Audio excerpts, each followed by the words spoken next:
উপস্থিত রয়েছেন জীবন্ত কিংবদন্তি পৃথ্বীরাজ সেন। আমার বন্ধু প্রবর, বয়সে আমার থেকে 2-3 বছরের বড় হলেও আমাদের সাথে শ্রদ্ধা প্রীতির সম্পর্ক অটুট, প্রায় 3 দশক।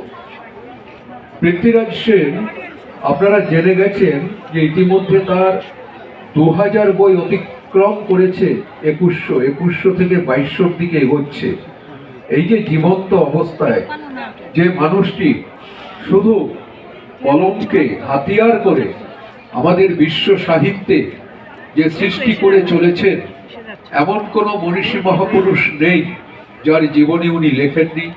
শুধু তাই না, বিশ্ব দরবারেও অনেক লেখক মনীষার জীবনী ওনার কলমে প্রতিফলিত হয়েছে। আর যে মানুষটিকে এই মুহূর্তে এখানে তার জন্মদিন পালন করার একটা সম্মান শ্রদ্ধা জানানো হচ্ছে, আপনারা তার সাক্ষী রইলেন।